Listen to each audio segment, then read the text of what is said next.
सर्वप्रथम महाकारुणिक तथागत बुद्ध के चरणों में पुष्प अर्पित भारतीय संविधान निर्माता बोधिसत्व बाबा साहब डॉक्टर बी आर अम्बेडकर के चरणों में पुष्प अर्पित करते हुए सामाजिक क्रांति के अग्रदूत महात्मा ज्योतिराव फुले आरक्षण के जनक छत्रपति साहू जी महाराज, गुरु नारायण एवी रामास्वामी नायकर पेरिया, साथ ही साथ उन महान सदगुरुओं के चरणों में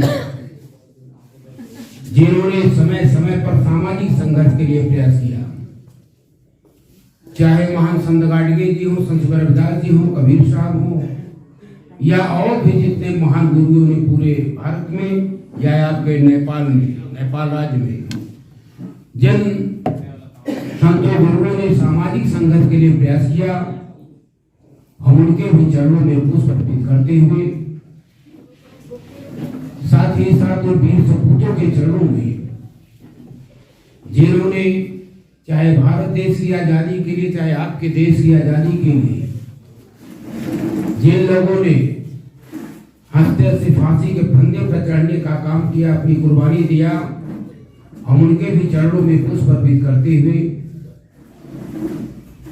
साथ ही साथ भारत देश के अंदर या इस सदी के महानायक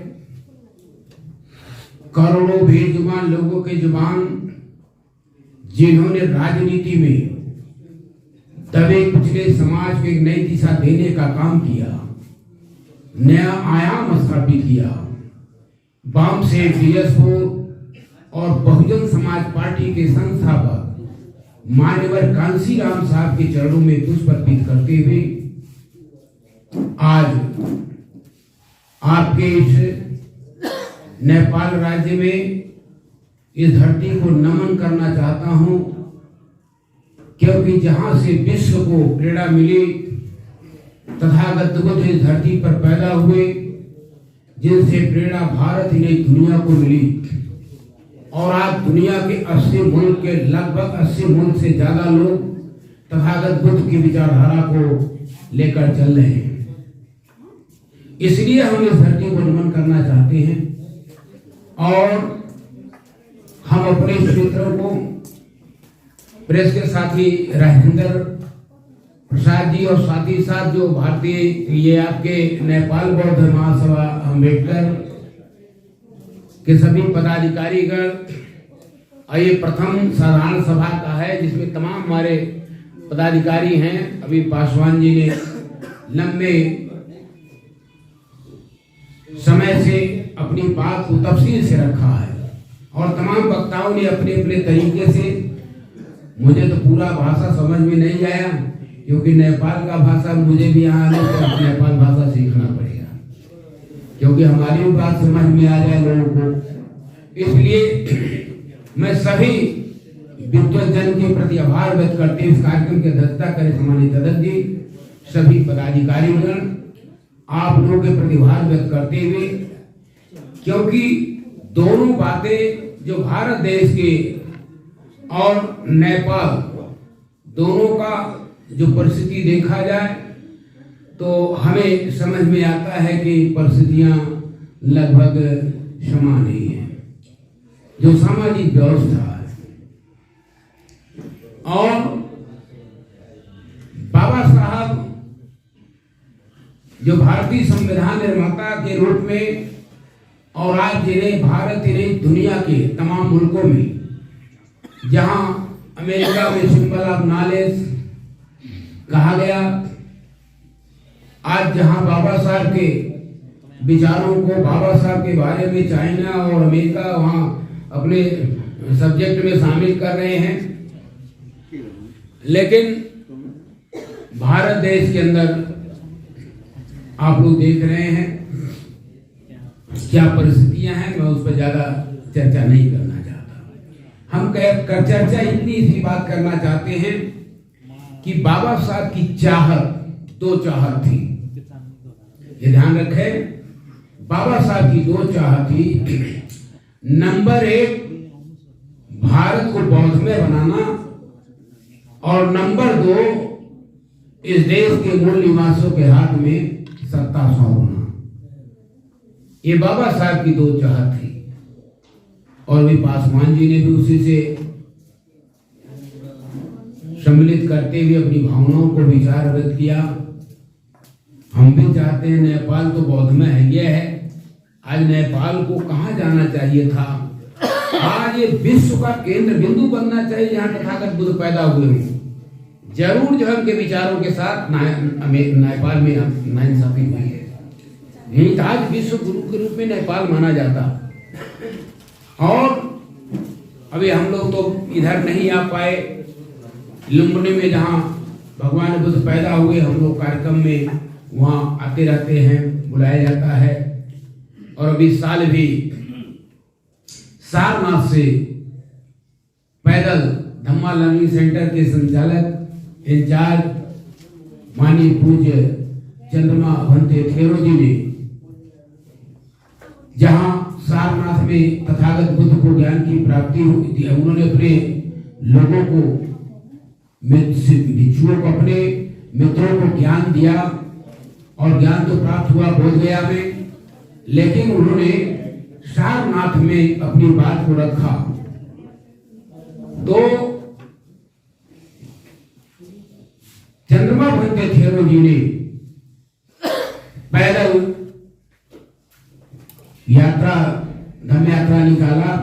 पिछले साल सारनाथ से पैदल श्रावस्ती, जहां तथागत बुद्ध लगभग 2500 वर्ष तक वहां पर रहे, तो आज वहां पर उनको वहां पर पैदल मार्च। और इस साल जो है सारनाथ से पैदल चलकर, जिसमें हम लोग भी शामिल थे, उसमें हमारे प्रेस के साथी राजेंद्र प्रसाद जी भी थे, मैं भी यहाँ पर लुम्बिनी में भी आया था पैदल चल करके।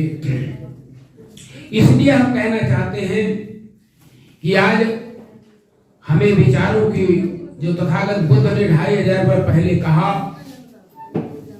और यदि हम उनके विचारों के अनुरूप आचार विचार संस्कार त्योहार में बदलाव नहीं लाएंगे तो हमारा भला होने वाला नहीं है। आप सोचो, प्रेरणा तो आपके यहाँ पैदा हुए महापुरुष से लेना चाहिए। बचपन में तथागत बुद्ध का नाम सिद्धार्थ, ज्ञान की प्राप्ति हुई, बुद्धत्व की प्राप्ति हुई तो बुद्ध कहलाने लगे।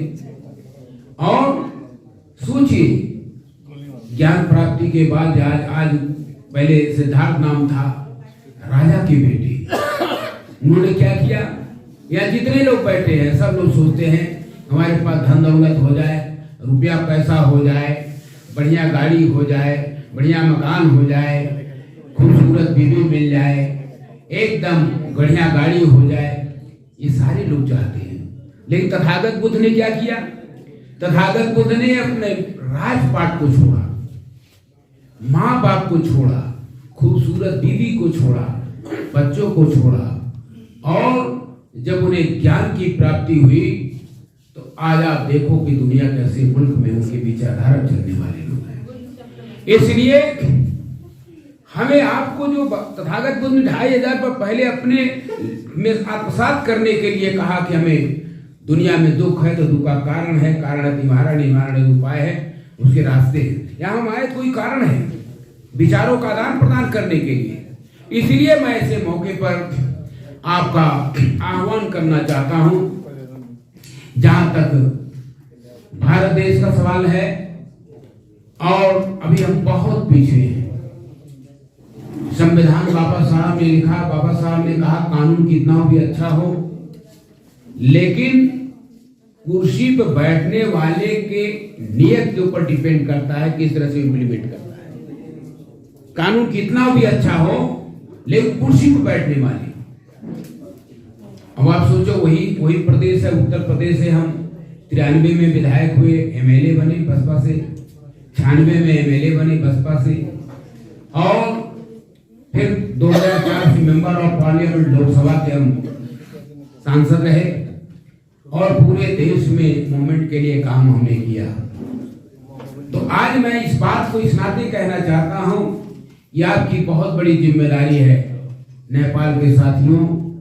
जो कमियां हैं उसको बहुत चीजें जो करना है, मेरा अनुरोध है विद्वान वक्ता लोगों से, जो आपको करना है बहुत ज्यादा ओपन मत करें माइक से, क्योंकि उसका काट चालाक लोग बहुत ब्रेन रखते हैं। भारत देश में लगभग 2500 वर्ष पहले, आप सोचो कि हमारे महापुरुषों ने संघर्ष किया, 1500 वर्ष तक वहां पर हमारे मूल निवासियों ने संघर्ष किया, बाद में गुलाम बना लिए गए, आपस में लड़ा करके साम दाम दंड में छठ कपट को कूटनीति आर्यों की 8 जो मान्यता है। इसलिए मेरा जो अनुभव है, मैं सन 74 में बाबा साहब अम्बेडकर की पार्टी से, रिपब्लिकन पार्टी से मैं इलेक्शन लड़ा था। आज वो संत कबीरनगर जिला हो गया। जब मैं मंत्री बना तो मैंने जिला बनवाया संत कबीरनगर और बस्ती को कमिश्नर जी का दर्जा दिलाया बहन जी से, बहन माता जी। इसलिए मैं कहना चाहता हूं कि आपको उससे प्रेरणा लेनी चाहिए कि कहां से कहां बात पहुंच गई। हमारी आपकी बहुत बड़ी जिम्मेदारी है, आप जहां हैं तो सजग प्रहरी के रूप में जो हमारे विद्वान साथी हैं, मैं उनका आह्वान करना चाहता हूं, कुछ बैठ के जो आप करें तो बंद कमरे में आप करें, बंद कमरे में करें। आपकी बात कैडर कैंप के माध्यम से आप अपने समाज तक पहुंचाएंगे। हम किसको समझाना चाहते हैं? अपने सामने जिसकी जो गलती भारत देश के अंदर हुई है, बहुत विद्वान वहां पढ़े लिखे लोग, ऐसा मत सोचिएगा। लेकिन जो काम मानवर कांसी राम जी ने कैडर का बम से बनाया और लोगों ने उसका रजिस्ट्रेशन कर दिया, रजिस्टर्ड बम से बना दिया।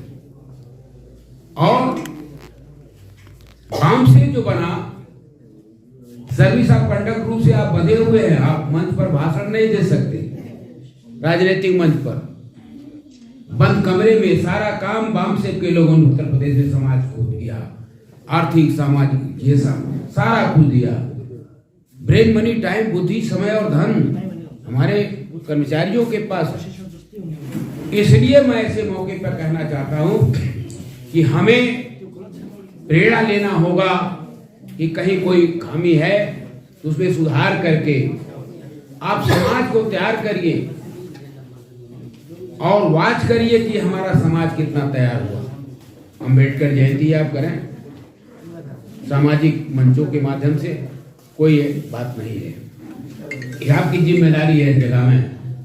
लेकिन जिस तरह से भारत देश के अंदर हमारे वामसेफ के साथियों ने रजिस्टर्ड बना दिया वामसेफ, और वामसेफ भाई कैसे आप नौकरी कर रहे हो, कैसे आप मंच पर बोल सकते हो? सरकार के खिलाफ नहीं बोल सकते। इसलिए आपकी जिम्मेदारी है बगल देश से भी प्रेरणा लें। क्यों फेल हो रहा है वहां पर भारत देश में इतनी बड़ी संख्या होने के बावजूद, जहां 52-54% बैकवर्ड है, वहां पर आप सब लगभग 85-90% यहाँ के मूल निवासी हैं भारत देश के अंदर, लेकिन उनके देश में सत्ता भी नहीं उनके हाथ में आ पाई। जरूर कहीं कहीं कोई खामी है। इसलिए हमें उनसे सीख ले, कहाँ गलतियां हुई हैं, आप उनको भी मार्गदर्शन करें। हम लोग कभी कार्यक्रम लगाएंगे तब बुलाया जा सकता है, ऐसा नहीं है। और हमें खुशी है इसलिए कि आज हमें आपने सम्मान दिया बुला करके, और किन्हीं में से कठिन परिस्थितियों में, कल भी मेरा प्रोग्राम था, नहीं आ पाया किन्हीं विशेष परिस्थितियों के कारण। आज भी मैंने कहा देख लें, यदि लोगों का दर्शन हो जाएगा, हम भी लोगों से रूबरू हो जाएंगे कि कौन है वो व्यक्ति लालमणि प्रसाद, जो मैं मेंबर ऑफ पार्लियामेंट होते हुए जो ताज होटल बॉम्बे में, आपको याद होगा 26/11 2008 ताज होटल में जो घटना हुई थी उसमें मैं ही सांसद उसमें भारत सरकार की कमेटी में गया था और 3 दिन के बाद मुझे कमांडो लोगों ने निकाला। मुझसे 3 साथी माइनॉरिटी के लोग मिलने आए और जो ही मिल के नीचे गए आतंकवादियों ने भून दिया। इसलिए मैं कहना चाहता हूं कि कुछ रहा होगा प्रताप जिसे कि मैं जिंदा बचा, और आज पूरे देश में चाहे जहां लोग बुलाते हैं तो मैं अपनी बात को वहां जाकर रखता हूं। अब इस नाते समय ज्यादा हो गया है और समय मैं खुद उसी चीज को कहने जा रहा था, क्योंकि कुछ समय का भाषण, कुछ समय का खाना, कुछ समय का गाना, कुछ समय का रोना अच्छा नहीं लगता। जैसे हमारे वक्ता साथी बोल रहे थे, सबको जल्दी जल्दी करो जल्दी। अरे भाई, जो लोग बोलना चाहेंगे तो उनके लिए कम से कम 5-7 मिनट 10 मिनट का। अब विलंब से हमारा कार्यक्रम शुरू हुआ तो वक्ता का थोड़ा दोष है, लेकिन हम अंतिम बात कह करके समाप्त कर देना चाहते हैं कि Baba Saheb doctor B are Ambedkar ने जो देश को, भारत देश के अंदर संविधान, इसी बात को कहकर मैं समाप्त करूंगा, जो भारत देश के अंदर उन्होंने संविधान दिया है, लेकिन सही माने में बाबा साहेब डॉक्टर भीमराव अम्बेडकर का संविधान पूर्ण रूप से लागू नहीं है। बाबा साहेब डॉक्टर भीमराव अम्बेडकर का संविधान पूर्ण रूप से लागू नहीं है।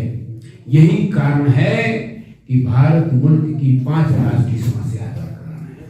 वो 5 राष्ट्रीय समस्याएं अस्पृश्यता, अमानवीयता, असमानता, असुरक्षा और अन्याय, यह मुल्क की 5 राष्ट्रीय समस्याएं हैं भारत देश की। और ईमानदारी के साथ बाबा साहेब डॉक्टर भीमराव अम्बेडकर का संविधान पूर्ण पे लागू हो गया होता, आज ये समस्याएं नहीं रहती। आज भी भारत देश के अंदर नाना प्रकार के जुल्म जाते अत्याचार हो गए, माँ बहनों की इज्जत लूटी जाती है, झुग्गी झोपड़ियां फूकी जाती है। जब गरीब आदमी न्याय प्राप्त करने के जाता, डांट के भगा दिया जाता, उसे न्याय नहीं मिलता। आज भी सोचो, एक गरीब का बेटा, 11 साल का बेटा, प्यास लगती है, प्राइमरी स्कूल में मटके से पानी पी लेता, छू लेता है, और वहां का मास्टर मारते मारते मार डालता है। यही तो देश है भारत देश, यही तो देश है। जब मटका छूने के बाद बच्चे की हत्या हो जाती है। और बाबा साहब के जमाने में भी क्या स्थिति थी, पानी नहीं पी सकते थे। आप सोचो कहां अंतर, कितना अंतर हुआ भाई। इसलिए मैं आज हमारे तमाम लोग, हमारे समाज के लोग, गरीब लोग जाल माल में फंस करके इधर उधर जाते हैं, लेकिन उन्हें इंसान नहीं समझा जाता, इंसान नहीं समझा जाता। आज भी देश के अंदर कुत्ते को पाल करके दूध पिलाया जाता है, इंसान रोटियों के लिए तड़प रहा है। इसलिए मैं ऐसे मौके पर आपसे कहना चाहता हूं कि हमारी आपकी नैतिक जिम्मेदारी है, हम अपने अंदर जो बुराइयां हैं, तथागत बुद्ध ने कहा, उन बुराइयों को दूर करके हमें दूसरे का शिकायत करने की अपेक्षा अपने अंदर समाज में जो बुराई है उसको दूर करें।